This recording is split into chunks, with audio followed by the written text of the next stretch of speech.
So, what really does happen when success doesn't bring peace?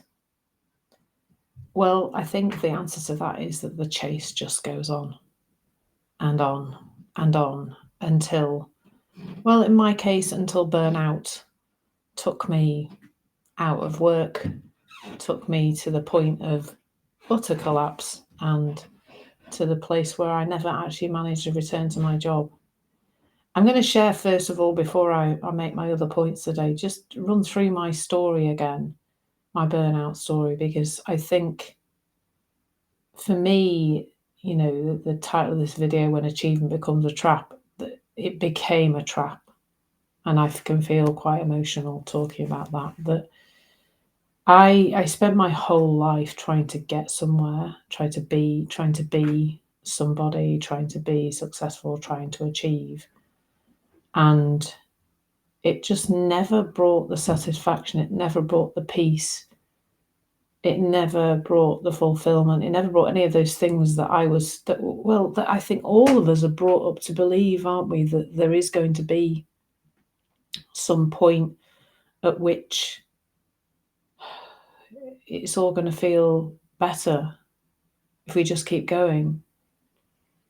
Really in the videos and content this week, I'm exploring expectation, and it's such a huge part of this trap that it's like an inner and outer expectation. The expectation that we can get there, that we can get to this mystery place, where we'll feel better, underpinned by that trap, which is I'll feel better when I have X achievement, I'll feel Y feeling.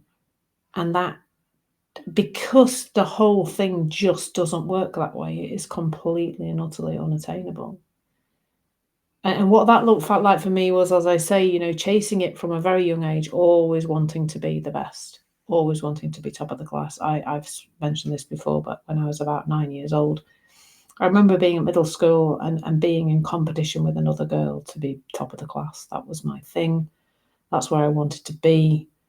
And that's where I wanted to be pretty much all of my life. And that was hard work for me, because underpinning all of my journey was an undiagnosed reading condition similar to dyslexia that I didn't find out about till I was in my 30s, until I got my degree, got all my qualifications, got my degree, got my PGC, my teaching qualification, got all of that, worn a cap and gown twice,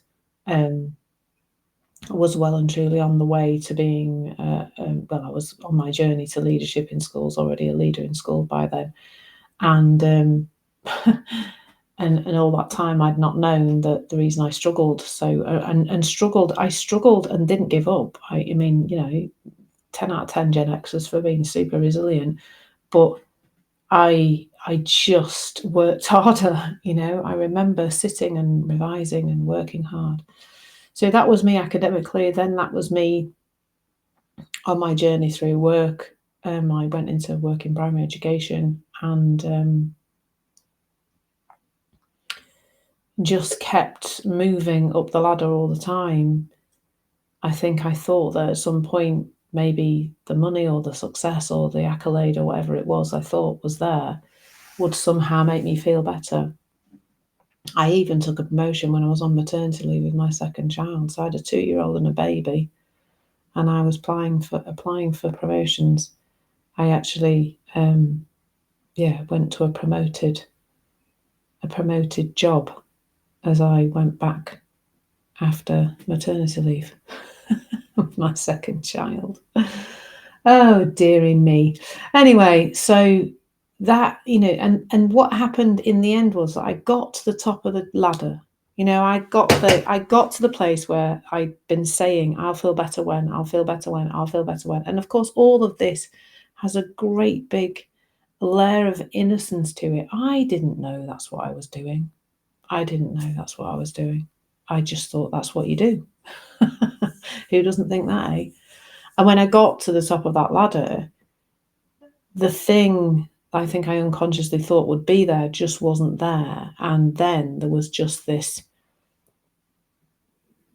desperation is probably a good word for it, of me trying to find it, the thing that the thing I thought would be there, the fulfillment, the peace, this feeling of success, like success is a feeling when it just isn't. And so when it wasn't there, I just got busy in the rest of my life trying to create it elsewhere. So I just created a very busy social life. I became, did a lot of salsa dancing, went out drinking a lot, did online dating, did that high achieving too. Like, I was known to go on 3 dates in one day. As a teacher, you see, I had all this time in the holidays. Go on 3 dates in one day. Absolute madness. And that sort of, all that expectation was obviously then not unmet. The expectation that I would, if I worked hard enough and if I'd put enough effort in, then I would feel okay. That is what caused my burnout, because I didn't feel okay and I didn't feel better and I didn't feel fulfilled. I went off looking for it outside in my social life, which meant that my life just got so busy, like ridiculously busy. And I at that point, I would say I probably couldn't really sit still unless, I guess many times I reached a point of like mini burnouts where I was just absolutely exhausted and couldn't really do anything and spent the weekend in bed. And in fact, towards the very end, before I actually walked out of work and never went back, that's what was happening. I was kind of staggering through the week, working and doing things and being busy. And then at the weekends, my whole body would just go, ugh, and I'd just not be, I'd just be absolutely shattered and barely able to do anything. I started to withdraw from all the social things I've been doing because I was just so tired. And it's like this waiting to experience something that is here now. That's the madness of it. We're waiting to be ready or good enough or something. We're waiting to be ready. And the idea seems that there'll be some point at which we've sort of made it. The expectation that if we just work hard enough and we just do enough and we're busy enough, that we'll reach this point of,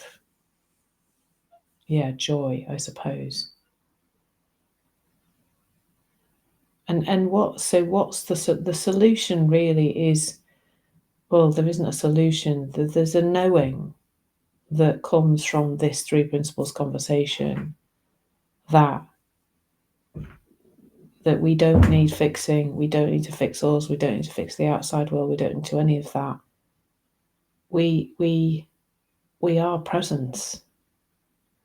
And that feeling you're looking for by doing all the things out there and having all that expectations of yourself is available now. It's not out there. It's right here, right now. It's a breath away. It's a moment of sitting with ourselves away. It's not out there. And that's just so, it's so reassuring to experience that. And you might be wondering how. Well, just now, just feel your feet on the floor and take a breath. Just feel what's present in your body. Don't try and push it away. Just drop into that place of curious awareness. Because that is in essence who you really are.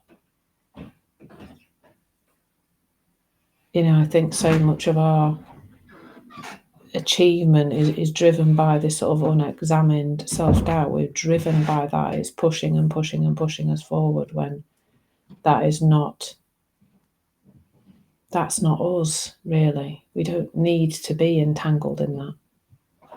Self-doubt is thought. Expectation is thought. All I'm really doing in these sessions is exploring thought. Noisily, it turns out today. all the windows are open in the house, so all the doors are banging. Hopefully you haven't heard too much of that. Anyway, there's a little bit about the trap of achievement. I think I'd say the vast majority of the Western society are there, trapped in the expectation, trapped in the chasing the achievement. But I guess this is just here to say that there's another way. It doesn't have to be that way. Thank you so much for being here and listening and spending this time with me. Take care. Lots of love.